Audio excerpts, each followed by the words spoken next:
Well, the Big Ten this year looks to be the most exciting season I can ever remember being a Big Ten fan. We got 4 new teams. We got 18 now, and we're very excited. Will one of the traditional teams win it all, or one of the newbies win it all? We're going to talk about that coming up next. This is the 2024 Locked On College Football Season Preview, only on the Locked On Podcast Network, your team every day. Welcome to the 2024 Locked On College Football Season Preview, the Big Ten edition. I'm Craig Sheeman from Locked On Big Ten, and we're going to hear from several of our local Locked On experts from around the conference here. I'm very excited about this show. And as you know, we have several Big Ten teams, not only in the conference as we grow, but several that have chances to get into the college football playoffs. And we'll kind of boil it down to see who's going to win the championship at the end of the season as well. Today's episode is brought to you by Gametime. Download the Gametime app and create an account and use the code LOCKEDON for $20 off your first purchase. We are joined by Jay Stevens from Locked On Buckeyes, Isaiah Hole from Locked On Wolverines, and Zach Sako from Locked On Nittany Lions. Gentlemen, it's just great to have you all on here. I want to start you all off because each one of you has an interesting quarterback situation I want to talk about going into the season before we predict how this whole thing is going to unfold. Jay, we'll start with you. You got Will Howard, a quarterback room of 5 really good quarterbacks there at Ohio State. 2 of them are 5-star freshmen that are getting after it. I can't help but wonder, is Will Howard going to be the starter at the end of the season, or are we waiting for Julian Sayin to warm up and take over this program midway through? What do you think?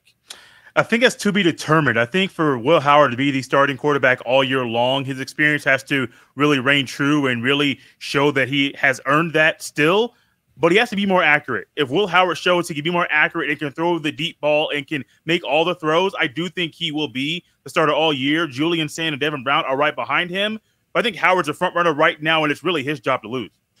Devin Brown, tough deal. 2 years in a row, he gets edged out by 2 different guys. So I wonder what his future will be after this year.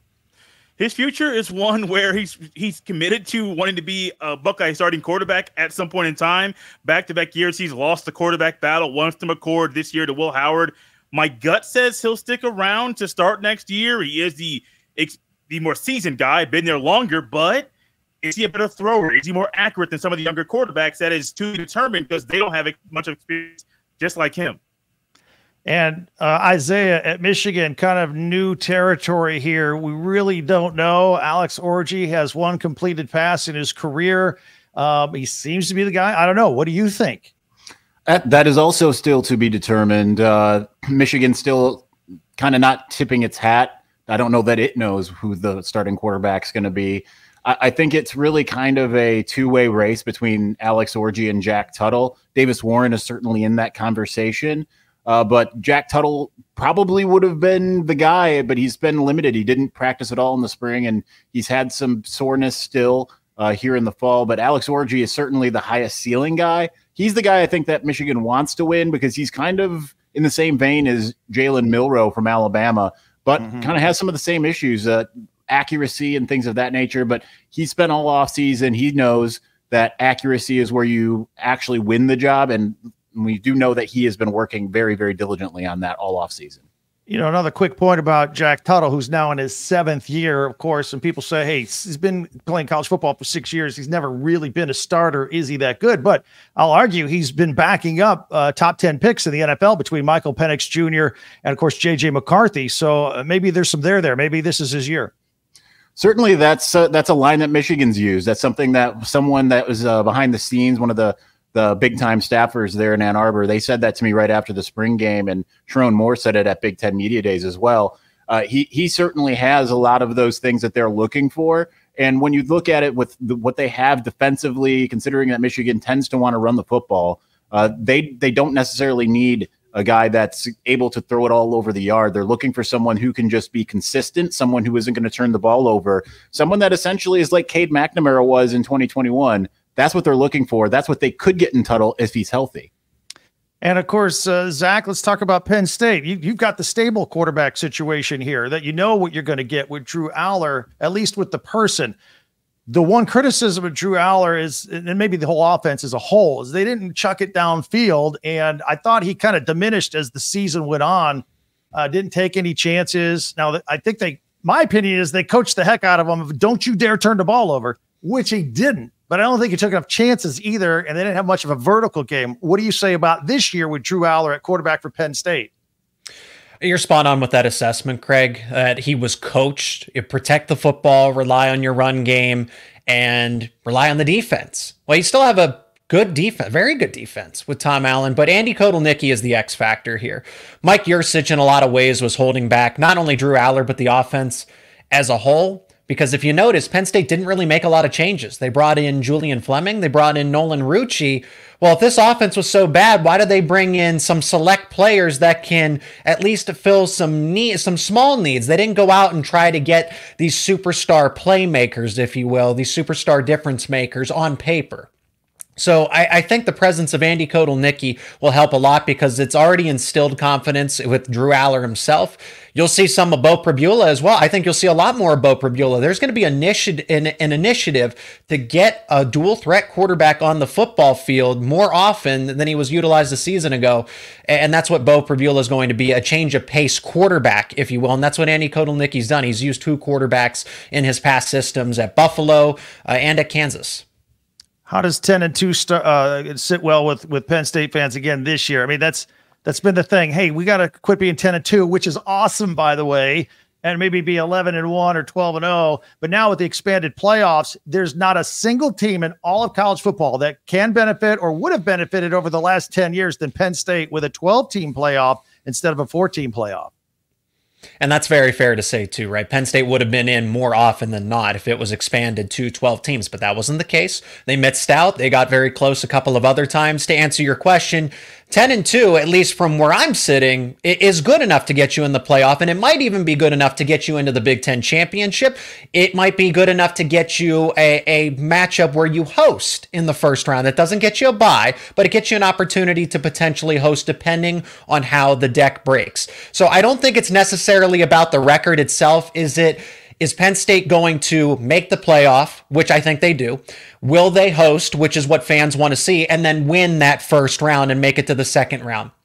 That's going to be a tough matchup depending on who those first four teams are, if that's the case. But I think Penn State fans will be very content if Penn State were to host the playoff game and then win that playoff game at home in Beaver Stadium. Well, you're not spending $700 million on Beaver Stadium for nothing. You want to host a playoff game. There's no doubt about that. Let's talk some Buckeyes. Jay, I mean, all of you three are kind of you've been the top three here at the Big Ten: Michigan, Ohio State, Penn State. We have some newcomers. A couple of them are pretty good. Jay, let's do some round robin. Your quick thoughts from Locked On Buckeyes. What do you think about the new additions to the Big Ten and what it means moving forward? It's still weird to have those schools on the West Coast being in the conference that's primarily in the Midwest. I say primarily because there is some Midwest, or East Coast flavor there too. I think Oregon and USC, of course, Oregon's the front runner right now. Many people are saying they'll be in the Big Ten championship game or one of those teams that could be there. I agree with that. But I think that they all bring something different, but they boost the level of play in the conference, which is desperately needed. If you got to go out west to get the TV dollars, get those eyeballs out there to boost the level of play in your conference, I understand that thought. It's just still weird. It's going to take me a while to get used to those West Coast schools in the Big Ten. Isaiah, your thoughts on the expansion this year? Well, I think it'll be interesting. The last time that there was a team that everyone thought could come in and win the conference right away via addition, it was Nebraska, and it did not go the way that Nebraska fans thought it was going to go. And when you look at stylistically how these teams play compared to what the Big Ten likes to do as a whole, essentially, something's got to give. And is it going to be these more big, bulky lines with a stout run game, stout defense, or is it going to be basketball on grass? And it's interesting when you've got those types of teams that want to be offensive powerhouses, and yet there's Ohio State actually over there that has been able to run the Big Ten with having a combination of both. So it'll be interesting to watch these West Coast teams adapt if that is what ends up happening, because it could go the other way. The Big Ten, as we've known it, might have to adapt to them. Zach, of course, Locked On Nittany Lions. You guys have been chasing Michigan and Ohio State. Now you got Oregon. Now you got USC. What are Nittany Lions fans thinking about this expansion? The expansion is great simply by the entertainment value, because I felt like for the longest time is that Penn State's schedule, it's just you circle Ohio State, you circle Michigan, and then that's it. You have 10 other games that, like, okay, you can talk about them, but Penn State's a 20-point favorite, a 30-point favorite. They've won every other game aside from Ohio State and Michigan. I know some select losses here and there over the past decade of James Franklin's tenure, but I like this a lot. I tend to agree with Isaiah here is how will those former Pac-12 teams adjust? I think that, playing against a Minnesota or a Wisconsin in the late October, mid-November game is not going to be fun for a USC. And yes, I know it rains in Washington, but I just think there is going to be some adaptation here. I think that's the same thing for a Penn State that has to fly out to Southern California in the middle of October. They have never done that. It's different in the NFL when you're conditioned to do that. You're playing all over the country and it's your job. But when you're a student athlete and you got to take a 6-hour plane ride out to Southern California with no bye week beforehand, you're playing somebody beforehand. I get it, you get a bye week coming back, but that's just an example of how everybody's going to have to adjust in this case. But again, it makes for more. There's so many games you can circle on these respective schedules and say this is a great weekend for college football in general. For as long as I can remember being a Big Ten fan my entire life, growing up in Michigan, in Indiana, I didn't even have to look at the Big Ten schedule. I knew that the Buckeyes and Wolverines was the game of the year, bar none. And I always have loved it. I don't think that's the case this year. I think it's October 12th. I think it's Ohio State at Oregon, Autzen Stadium. Jay, I'll start with you. Do you agree with that, or is Michigan still the game? It's still Michigan. I think Oregon poses a threat as far as on paper right now. Ohio State has not beat Michigan since 2019. I don't really want to talk about what could have happened in 2020 because didn't happen. But for the past 3 years, and Isaiah knows I've been on the show, we've done crossovers. I have been confident going into a couple of those games, and Ohio State's lost them. That's still the biggest game of the year. And I know in the Big Ten, I think it is still going to be the same thing. That Big Ten rivalry, Ohio State, Michigan, Thanksgiving weekend, it's the biggest game of the year. And that's not going to change anytime soon. Isaiah, I'll let you chime in on that too. So you disagree that it's not the Oregon-Ohio State game. It's still Michigan-Ohio State is the big game of the year. I would say so, but I think that making Oregon-Ohio State the game of the year, I think that discounts what some of the other Big Ten schools like Michigan or even Penn State, what they present, right? It's kind of the preseason modeling and saying like, okay, this is what these teams are. When it comes to Michigan, Michigan's obviously got a really daunting schedule. Texas week 2, USC week 4, Washington week 6, Oregon 3 weeks before Ohio State or 4 weeks before Ohio State to start out November, and then they got that game. So I think, though, like Michigan could go 11-0, and if it loses to Ohio State, it's going to feel like a failure despite what Michigan's done each of the last 3 years. So I would still say that game at the end of the schedule, that's still the most important game in the eyes of Michigan fans. Penn State, Zach, how about if you don't win the Big Ten, but you get into that playoff and even win a game? Is that an acceptable scenario for you guys this year? Or do you want to win a Big Ten championship after looking up at Ohio State and Michigan all these years? It's nice. It's a nice idea. But when I ask, fellow Penn State beat reporters, just the conversation is about hosting that playoff game. I don't think it's a matter of how they get to that point. It's just a matter of if Penn State can get to that point. So that means that you can't drop any of those games that, that one that'll sneak in there, and Minnesota circa 2019, right? Those games that kind of sneak up on you where it's like, okay, you're favored, but you lose it. Ohio State is the biggest game for Penn State this season because in my mind, I think Ohio State is the Big Ten title winner. I think Ohio State is a national championship contender. I think they will be there with the amount of talent that they, could have gone to the NFL and didn't.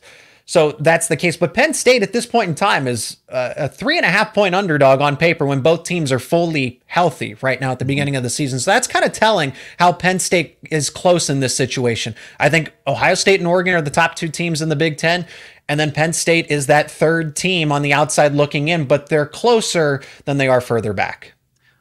All three of you guys cover teams that made changes at coordinator, especially you at Penn State, Zach. Offensive coordinator, you mentioned a moment ago, Andy Kotelnicki. I think you're going to have a lot more movement and stuff before the snap. And Tom Allen, who I'm familiar with, obviously, as being an Indiana grad, he's now your defensive coordinator. But let's talk about that. What the movement, all the different formations, all that from what you've heard from camp so far. How is that helping Drew Aller? Is that helping confuse defenses at all? What do you expect? Well, until we see it actually go up against live defenses, we're not going to know for sure how they're going to adjust. But just for the sake of logic and reasoning, yes, I think the Big Ten is going to be at least in a bit of an adjustment period for what Andy Kotelnicki is going to bring in terms of that. It's about creating movement, deception, communication breakdown where a linebacker's got a point and somebody's going which way, and then the coverage changes. And how can you do all of that with all that pre-snap motion in a matter of milliseconds to change those alignments to fit? So that's what Kotelnicki does, is basically break down communication and disorient the defense. What you're going to see from Penn State's offense is maximizing all of its assets.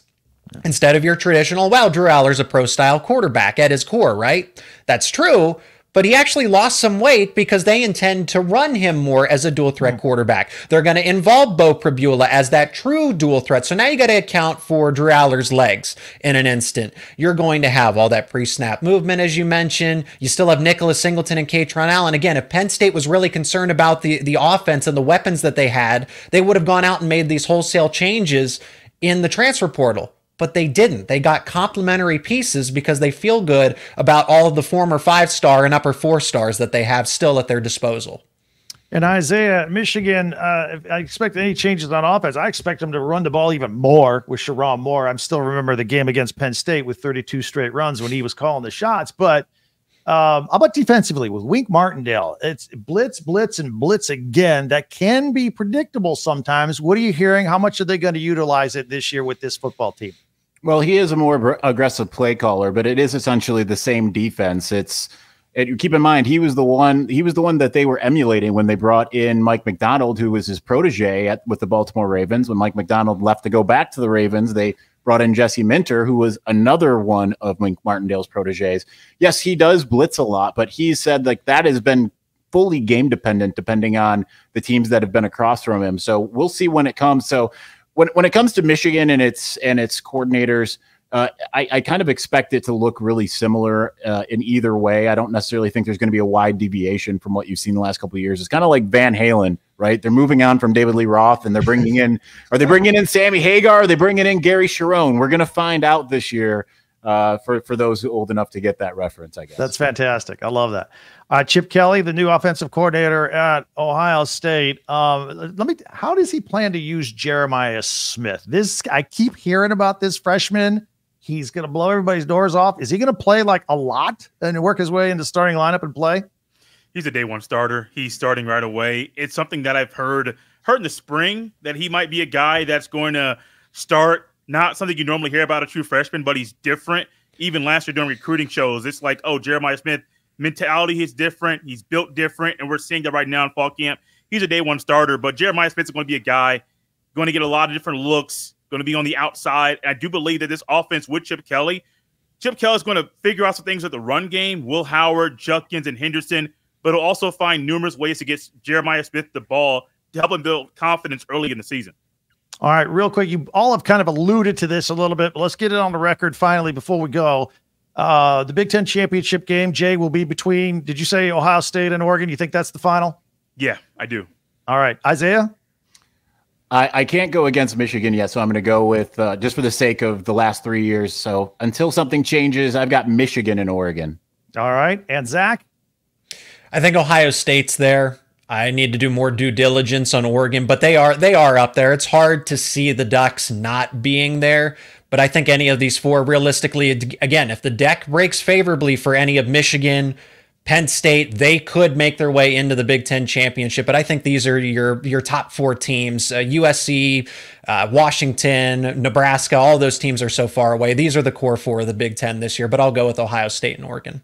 It's funny you mentioned Washington, Nebraska. We're going to talk about them next, but I want to tell our audience, again, Jay Stevens from Locked On Buckeyes, Isaiah Hull from Locked On Wolverines, and Zach Seko from Locked On Nittany Lions. These guys do a great job. I encourage you to subscribe and follow and listen to them every single day. Appreciate it, gentlemen. Thank you very much. And coming up, we are going to talk about Washington. What to expect out of the Huskies with 20 out of 22 starters being replaced and a new head coach, plus a Nebraska team that's kind of the it team to talk about these days. That's all coming up next on the 2024 Locked On College Football Season Preview Big Ten Edition. want to tell you about Gametime. This is fantastic. You get it on your favorite app, your device. You get tickets to anything, whether it be sporting events, concerts, comedy shows, something local, something out of town, right there. Get the Gametime app and get tickets right in the palm of your hand. They make it so easy for you to get your tickets and to any event that you can think of. In fact, they've got Gametime picks. Curation makes it easier to save more on sports and the concerts and the comedy that I'm telling you about. They've got all-in pricing. My favorite feature is right there. You see a ticket, but before you buy it, you can press and you can see the view, a picture of the view of the seat of the ticket you're about to buy before you go ahead and make your purchase. It is fantastic. Plus, they're offering a Labor Day special, 50% off tickets to the Dodgers and Diamondbacks game on Labor Day that is exclusively on Gametime. So take the guesswork out of buying any tickets to anything, Big Ten football, baseball, concerts, everything with Gametime. Download the Gametime app, create an account, and use the code LOCKEDONCollege for $20 off your first purchase. Terms apply. Again, create an account and the redeem code LOCKEDONCollege, LOCKEDONCOLLEGE for $20 off. Download Gametime today. Last minute tickets, lowest price guaranteed. Let me tell you about FanDuel. FanDuel is awesome. We love watching sports, right? It's exciting, but it's even more exciting with FanDuel. You got a little something on it? FanDuel is where you need to be. FanDuel is America's #1 sports book. We'll have something a little different for you right here. I'm going to tell you about. Now through September 22nd, all FanDuel customers can bet $5 and get a 3-week free trial of NFL Sunday Ticket from YouTube and YouTube TV. You're not going to beat that. And then, of course, you get the YouTube TV base plan. You'll be able to watch every regular season Sunday afternoon out-of-market game. All you need is a Google account and a current form of payment, and you can cancel anytime, but why would you? This is awesome. Just visit FanDuel.com/lockedon. That's FanDuel.com/lockedon to download America's #1 sportsbook.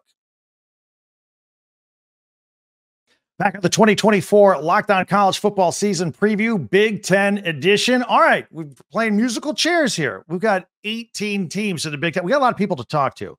Roman Tomashaw from Locked On Huskies is with us, and Connor Happer from Locked On Nebraska.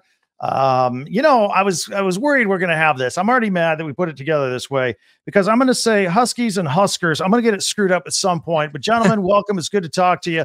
Let's start off with the Locked On Huskies since you're new to the group, right? That would be rude for us to not start with you first. So welcome to the Big Ten. Thank you. Thank you. And, you are one of 4 new teams here with the Big Ten. I think you're the biggest mystery team in the Big Ten this season with 20 out of 22 starters replaced, a new coach. Here's my vibe on Washington. I think you're going to be good. I don't have a whole lot to back that up with. I just think there were some guys, next man up kind of deal. I still think you have size and experience and all that. But other than that, I really don't. And I've said this on my podcast because I do a pretty deep dive preview on all the teams. I don't know what to expect out of you guys. What do you expect? Yeah, Craig, you did a really great job with them. That was a fantastic listen. And it's tough. I'm there every day, and I still don't necessarily have a great read on what everything's going to look like. Here's what I can tell you. The defense is going to be legit. This is a really, really fun defense led by Steve Belichick, where, having just his dad on campus has been a crazy thing for me personally as a Patriots fan, but having his dad on campus has just all of that. The way that's all gone is just this defense looks very well coached, and it's going to be very well coached on the field. That part is, the guys are going to vary. There's going to be a whole lot of rotation, not at linebacker. The linebackers look really good, or it's going to be Carson Bruner, who I think is going to be one of the better guys in the Big Ten. But offensively is where I have all the questions. As you said, Craig, this team was #2 in the country last season. Now, all of a sudden, they're out on the outside of the top 25, looking in, replacing all 11 starters, replacing an offensive-minded head coach in Kalen DeBoer, a fantastic offensive coordinator in Ryan Grubb, and they made the best possible replacement, getting Jed Fish, getting that staff in here. But there's so many questions. What's Will Rogers going to look like? What's the Joe Moore Award-winning offensive line going to look like now that there are 5 new starters up there?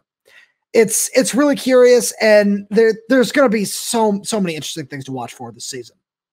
I'm very excited about it. And I'm going to get your take on the other 3 teams too. You can kind of represent them here for this segment. We'll get back to that in a minute. want to talk to Connor here from Locked On Nebraska. And Connor, I have 3 teams I'm circling. I won't call them next tier teams, but 3 teams. And since they're not here today, I will talk about Rutgers, number 1.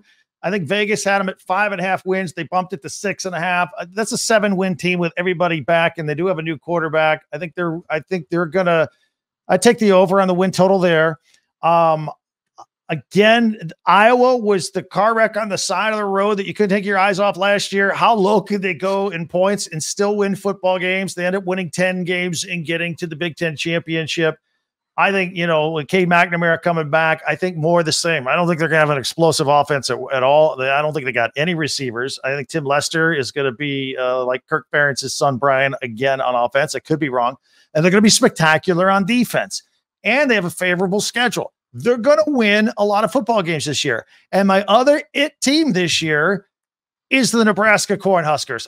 The excitement is palpable down there. What do you think? Yeah, the 3 teams that you just mentioned there have schedules that really line up. I mean, for Nebraska, their first 7 games are all winnable. And then after that, once the calendar hits late October and in November, it's Ohio State, it's UCLA, it's USC, it's Wisconsin, and it's Iowa. So they gotta win some games in September and October, including a key one early with Colorado that'll kind of set the tone and the mood on September 7th. That's the second week of the season. But no doubt about it, there's plenty of excitement. I think, they won 5 games last year with a really, truly putrid offense. It was the worst offense at Nebraska that I had ever seen, and that most at Nebraska had ever seen. Statistically, it was the worst offense at Nebraska since the 60s.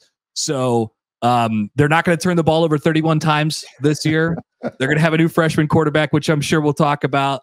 And so things are definitely looking up. It's just, how far could it go? It's a really blank canvas to see how high the offense can take Nebraska this year, because their defense is going to be just as salty as it was, if not more so than it was a year ago.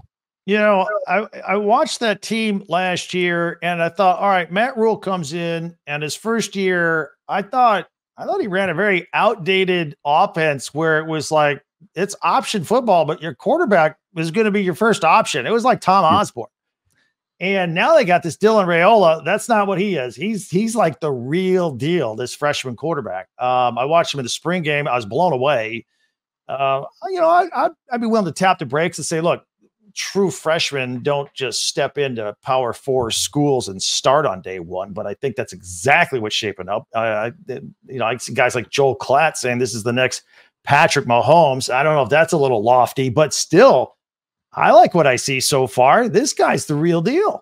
Yeah, he's got the look. I mean, the comparisons to Mahomes are obvious just because he looks like him. He wears number 15. He's kind of his protege. I mean, they hang out in the offseason. They train with the same quarterback's coach. So that makes a lot of sense why they've been, kind of drawn as corollaries. But I mean, he's got the stuff to back it up too. He's got a great arm. I mean, the day he stepped on campus, he was better than any of the 3 guys that Nebraska played last year. Nebraska was trying to, they started off with Jeff Sims. He was a transfer from Georgia Tech, high turnover guy. They were thinking, man, maybe we could have the run game. Maybe we could do enough around him to keep him out of trouble. They weren't. His turnover situation got worse. He got hurt. Then they turned it over to Heinrich Harburg last year, who's going to be their backup this year. Like you said, they were kind of just an option team. Every once in a while, they'd throw it deep. Their options were really limited. So Nebraska's, coordinators, their co-coordinators this year, they added a co-coordinator in the offseason. They're really licking their chops. I think they're ready to prove some people wrong. To your point about what they were doing on offense last year, I think they're excited to show people how dynamic they can be with a quarterback who they know can make plays. They revamped the wide receiver room at the top, and they think they could be pretty good in the run game as well. So I think they're really excited to show people how dynamic they could be. Roman, let's talk about Will Rogers, because I think that's the one thing we kind of know about of the 20 guys we're replacing or whatever, right? He's going to be quarterback coming out of the old Mike Leach system. He should be able to throw the ball pretty well, right? We're pretty comfortable with how that's going to go, right? Yeah, I feel fully confident Will Rogers. Obviously, replacing Michael Penix is an impossible task, which I don't wish upon anybody. But the fact that it's Will Rogers seems like I said with Jed Fish, is the best possible outcome here, where you're getting a guy who has so much experience in the SEC coming over, has 1 year where he's going to be learning a very different style system in Jed Fish's pro style offense. But he has a really good cast of receivers around him. Denzel Boston's a guy who didn't get a lot of run last year where, I mean, you know, call me crazy, but getting the chance to break into the lineup when Rome Odunze, Jalen Polk, and Jalen McMillan are ahead of you seems kind of tough. I don't know. I feel like I'm going on a limb there a little bit, but he's got a really nice cast of guys around him. And Will has shown that he's going to protect the ball. He's going to make high percentage throws. And with the guys that he has around him, I feel fully confident in his ability to lead this offense for one season before handing the reins over to DeMond Williams, who's a true freshman that Jed Fish brought with him from Arizona to Washington, who was really impressed with his legs and his arm talent, but certainly looks like he just needs a little bit of time to adapt to the college game. All right, I'm going to put you in a difficult spot here since we don't have Spencer with us here. I'm going to have you talk about Oregon for just a second because you know him pretty well, being one of your arch rivals. They seem loaded for bear this year. It's unbelievable, the talent acquisition. They're like the Ohio State of the West Coast, I think. I'm not going to say anything that nice about them. I can't go that far, but yeah, no, they're certainly a very talented team, and just the way that offense is shaping up with Tez Johnson, with Evan Stewart, Dylan Gabriel, it's certainly going to be very interesting to watch. What I'm most curious about is what that defensive line is going to look like, because Dan Lanning for the last couple of years now has been loading up there, whether it be through the transfer portal, through high school recruiting, and he's got a lot of really talented bodies up front.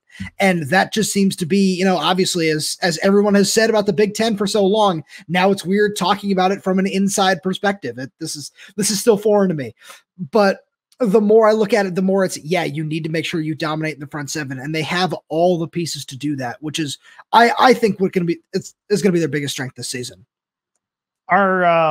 Is there any sentimental feelings from you guys representing the four Pac-12 teams, the Pac-12, the demise of the Pac-12? Or are you just gung-ho excited? Hey, let's join the Big Ten and let's go. It's a little bit of both. RIP Pac-12 first and foremost. We loved our time in the Pac-12 as anybody did who grew up out here on the West Coast watching college football. Everybody loved the Pac-10, Pac-12 era, and there are a lot of good things about it. But at the same point, for any fan who has reservation, for the salty Oregon State and Washington State fans, it was either you make the move and you adapt to the new world of college football, or you fade into irrelevance. Those were really the only two outcomes here. And the fact that Washington has the opportunity to jump into a premier conference like the Big Ten is so fun and so exciting. And just some of the ways we've already seen them marketed by the Big Ten network is something the Pac-12 was never doing, where the Pac-12 network had some great crews like with Yogi Roth and all those guys, but the Big Ten network is already such a big step up. And obviously with the media rights and everything else that's going on that the Big Ten is bringing to the table, makes it really, really exciting to think about the future. Connor, I want to ask you one more question about Nebraska, then we'll kind of get you guys predictions on how things will go. The first game against UTEP, presumably it'll be Dylan Raio's first game.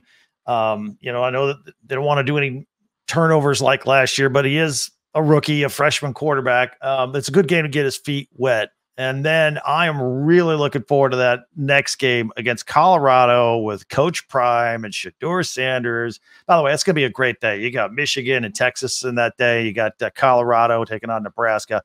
That's the game that's going to really tell Nebraska, I think, which way they go. Do you agree? Yeah, no doubt about it. I mean, this season sort of sets up. I mean, last time Nebraska went to a bowl game, it was in 2016. Unbelievably, I know it's weird to hear, but 2016, they started 7-0 that year. And early in the season, in September, they had a premier non-conference home game with Oregon. Oregon wasn't great that year, but Nebraska edged them out. They beat them, and they kind of did the same thing all the way throughout the rest of September and through October, starting 7-0 before they went to Madison and lost in overtime against Wisconsin that year. But that team won 9 games, and they went to a bowl game, and their hot start kind of propelled them. So, like, I think it sets up kind of the same this year for Nebraska here in 2024. You get past that, and then you feel like, man, there is some winnable. Not that there's not tests in between. There's plenty of them, but Nebraska would feel good about itself, and it would be a giant burden off the backs of the program. I mean, Nebraska fans are going to want that really bad. It's a night game. Since they restarted this home and home here, Nebraska hasn't beat them. They're 0-3. And so it's been a long time since they beat one of their biggest rivals. So there's a lot hanging on it. It's a really important game, and it's a big game for the program too. All right, Connor, who are the two teams playing in the Big Ten championship, and who wins the thing? Yeah, I'll stick to status quo here. I think most people are going to take Ohio State and Oregon. I'll take Ohio State and Oregon as well. I think Ohio State is, a national championship favorite type of team. My question for them would be the quarterback position. Is Will Howard going to take you to the next level? We've seen Ohio State quarterbacks who could do that. We know that Dillon Gabriel is pretty dang good. So I think both those teams physically top to bottom on their roster are just pretty much head and shoulders better than anybody else in the conference, and I expect it to end up that way. Roman, what are your picks? So I certainly got to put Ohio State in there, but because of this flag behind me, I'm going to go away from the Oregon pick right there. We haven't seen them get over the hump in any way, shape, or form throughout their entire college football existence. So give me Penn State. I really want to see Drew Aller take a step forward at quarterback. I really love what they're doing defensively. And if they can just get a few pieces right offensively, I feel like this is the year that Penn State really can get over the hump, as you guys talked about a little bit earlier. And I'd really like to see that from just a bunch of the guys that they have all over that roster. Roman Tomashoff from Locked On Huskies, Connor Happer from Locked On Nebraska. They do a great job. If you don't already, subscribe, check them out, listen every day with their Locked On podcasts. And we're going to talk to a couple other hosts from some other Big Ten schools to get their thoughts on how things are shaping up in just a minute as we put 2024 into focus a little bit. Very excited about the start of the season. And we'll tell you who wins the conference according to them. I'll give you my final picks as well. The 2024 Locked On College Football Season Preview continues, the Big Ten edition.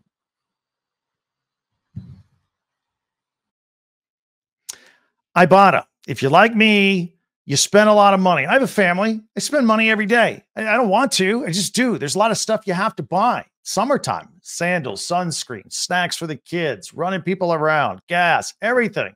Ibotta can make that a lot better, a lot easier, and save you some money. You can get cash back on all your purchases so you can spend more time making memories this summer and less time dreaming about them. It is summertime. Pretty soon it's going to be fall. A whole new set of expenses come with fall, right? But we can still get the barbecue out there, stock up on your favorite grilling favorites, your football favorite snacks, all that stuff with Ibotta. Ibotta is a free app, and it lets you earn cash back every time you shop. You can earn hundreds of items from groceries to beauty supplies, toys. You can make sure that you're beating inflation. Inflation's a problem, right? You can beat it with Ibotta. The average Ibotta user earns $256 a year. Right now, Ibotta is offering our listeners $5 just for trying Ibotta by using the code LOCKEDONCollege when you register. So go to the App Store or Google Play Store and download the free Ibotta app to start earning cash back and use the code LOCKEDONCollege. That's Ibotta, IBOTTA, in the Google Play or App Store, and use the code LOCKEDONCollege. All right, we continue. I'm having a blast here. Our 2024 Locked On College Football Season Preview, our Big Ten edition here. And joining us now is Jacob Goins from Locked On Hoosiers and Matt Sheehan from Locked On Spartans. Very excited to have you guys on. Let's get right into it. But first, I want to tell our audience, check these guys out. They do great work every day. Subscribe to Locked On Hoosiers and Locked On Spartans, please, on YouTube or wherever you get your podcast. All right. Matt, hang on just a second. I'm an Indiana grad. First question is going to Jacob. All right. Yes. I'm just going to leave, actually. You guys have fun. This has been good. All right. I'm a little older than you guys. I've been waiting a long time for the Hoosiers to make it to the Rose Bowl. Week 3 at UCLA. That counts. I'm just going to pretend it's January 1st, Jacob. What do you think? Yeah, I'm here for it. We're going to count it on Locked On Hoosiers, so you may as well start to count it everywhere else. And excited for the game. I don't know how it's going to go, but yeah, it counts in my book, so let's rock with it. All right. Well, and UCLA, let's talk about them just a little bit. Just a quick preview. They had that rough start of that press conference on Big Ten Media Days, and I was like, uh-oh, we're in trouble here. And they lost their defensive coordinator to USC, so I really don't know what to expect out of UCLA. I think they might be down kind of toward the bottom this year. I think it's a winnable road game for the Hoosiers. I do too, and that's sort of what I've been telling my listeners and my watchers, my everydayers over at Locked On Hoosiers is, look, this is early in the season, but it's not as daunting as it looks. You see an early road game in the Big Ten, you got to go all the way out west, and it's like, great, here we go. But This isn't the UCLA of old. There's no crazy offense out there. They're not just going to light up the scoreboard. And I think Indiana's talent-wise on both sides of the ball, especially on defense, is what's going to help them in games this year. And so some people will look at it who don't know the Big Ten or don't know Indiana or UCLA and go, oh, UCLA, they got it in the bag. But don't overlook the Hoosiers in week 3 at UCLA. It is a winnable game. And if they do, then the season could go in a much different direction than most people think. And I think the more formidable team out there, obviously, is USC. They took Danton Lynn, the defensive coordinator from UCLA. And by the way, UCLA was a very good and underrated defense last year. Now the guy that was in charge of it is running the Trojans defense. Lincoln Riley's teams have never even spelled the word defense, let alone played it. They have to coming into the Big Ten, and we'll see how Miller Moss is, if that 6-touchdown performance in the Holiday Bowl was an aberration or if it was the real deal. But I think the Trojans could be pretty good. I think they're on the bubble, the mix, competing with some of the other upper echelon teams trying to get into the playoffs from the Big Ten. Matt, let's talk to you, because both of you guys, we could talk about this. Both of you guys have new head coaches this year. Jonathan Smith, what's your impression so far? Love it. We know there's going to be a little bit of a long road ahead, but this guy has already rebuilt Oregon State, and that was in much more dire straits than the situation over here in East Lansing for a few reasons. Resources, just the history of Michigan State, where it is just, physically on a map in the Midwest. Not a bad spot to be if you're a football coach. But what we do like is that he came over with a few guys, whether it's, guys in his offensive staff, guys like Brian Lindgren, or, hey, how about the players that are actually going to be on the field, like Aiden Childs, Tanner Miller, a great interior offensive lineman. And if you even watched 4 snaps of Michigan State football last year, you would know that we need interior linemen. So the second team All-American transferring over, that's going to help, as well as Jack Valley, a tight end who caught more tight end touchdowns than anyone else in the nation last year. So look, just entering the door with those guys, that's an okay start right now. All right. Speaking of last year, I got to ask, what a year. The Mel Tucker thing aside, I'm not even bringing that up. What happened? Why? Well, did something happen, Craig? Well, yeah. Oh, and just put that aside. It was a crazy year. Can we go back to game 1? Have you gotten an official explanation as to why Connor Stallions was on the Central Michigan sideline at your stadium? Somebody had to issue him a press pass. Of course we don't have an explanation. Now, CMU, they did fire their quarterback's coach about a week or 2 ago. Well, that's weird. He was on Jim Harbaugh's staff 2 or 3 years ago and might have some connections there. Isn't that kind of odd? Oh, wait, he also signed an extension back in January. So it kind of connect the dots there that, well, maybe some people knew each other, never deleted each other's numbers off each other's phones, and that's how the connections were made there. But no, our athletic director back in July, he gave an interview with Graham Couch of Atlanta State Journal, and he said CMU hasn't even offered like an apology, an explanation, or anything. So their stance is we're going to wait for the NCAA investigation to wrap up before we do anything. And my question is why? Just do it. Like, you guys are big boys. You can make your own decisions. So no, we don't have any answers on that. So it's okay. Well, the NCAA might take another couple years with it. They just closed up Burgergate, so Spygate, that'll be like 2028, unless the Netflix special on August 27th, the Spygate special come out. Maybe we'll get some answers there. What do you think? True. Yeah, tell me all about it. I'll be the last person to watch that one. So I can't wait to see what everyone else has to say about it. Respectfully. Right. Jacob, Locked On Hoosiers. You have a new football coach too, Kurt Cignetti.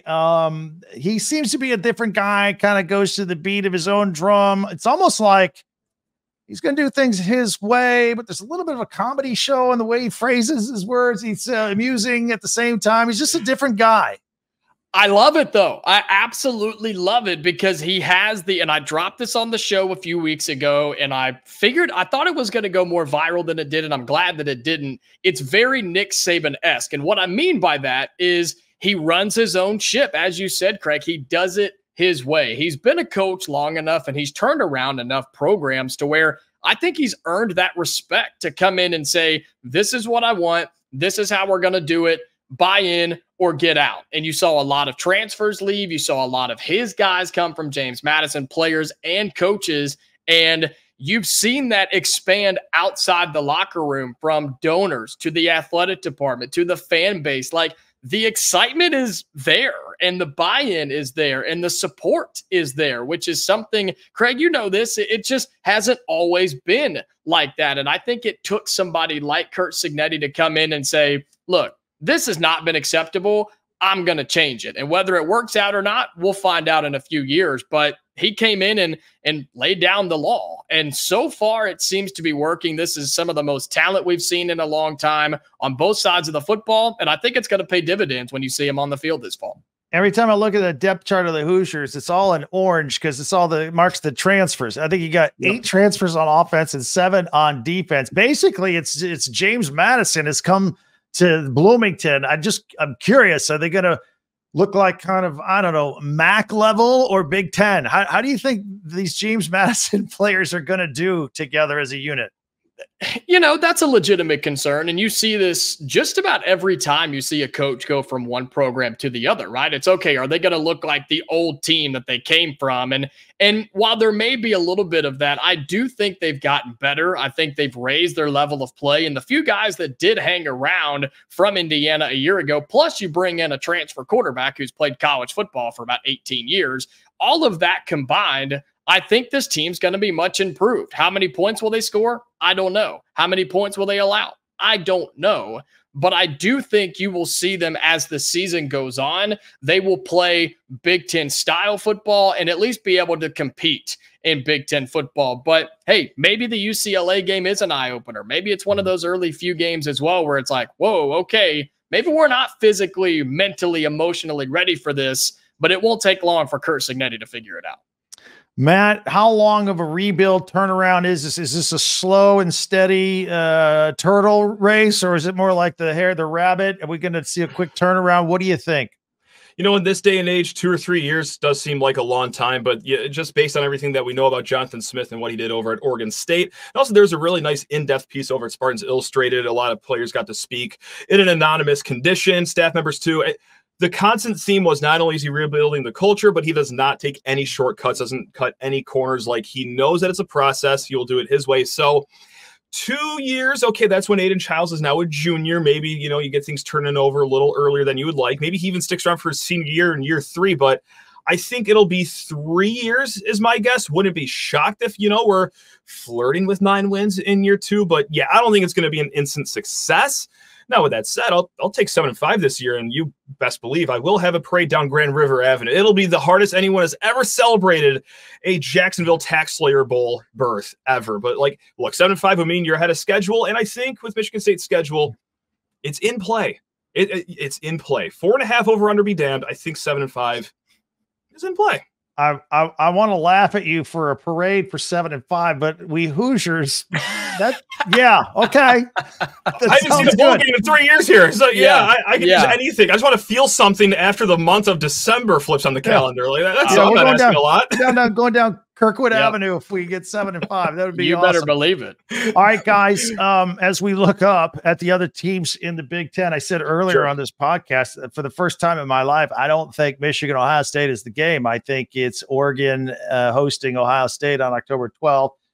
Some mixed reaction to that. But who do you guys think are going to be in the Big Ten championship now that we get rid of the West Division? It's the 2 best teams. Who's in it? Matt, I'll start with you. Maryland and UCLA. No, I'm kidding. I hate to be this boring. It's Oregon and Ohio State. Both those guys have spent more than half the AFC in the offseason. It's going to be them too. I'll stop the conversation. All right. Jacob, how about you? I mean, I want to go off the beaten path so bad. I want to say, oh, you know, it's going to be Michigan. They're going to surprise people and still be good this year. Or maybe it's, you know, Maryland that does actually decide to just light up the scoreboard. But I can't do it, Craig. I cannot do it. So we're going to be wrong, so just be ready for it. We will be wrong when the Big Ten championship game rolls around. It'll be Purdue that shocks everybody and makes a run. But my official pick will be the Buckeyes from Ohio State, who I think are the most talented team in college football. And then it's going to be Oregon, too, who's going to be right there behind them. They'll be 2 of the highest seeds in the college football playoff, but they will play each other for the Big Ten championship. Jacob Goins, Locked On Hoosiers, Matt Sheehan, Locked On Spartans. If you haven't already, subscribe and listen to them every day. They do a great job. Subscribe on YouTube or wherever you get your podcast. Gentlemen, thank you very much. And for everybody out there, follow and subscribe to your favorite Big Ten team, no matter who it is. We'll be covering your favorite team every day throughout the season. And don't forget, I'll have you covered on the entire conference every day, all 18 teams on Locked On Big Ten, part of the Locked On Podcast Network, your team every day.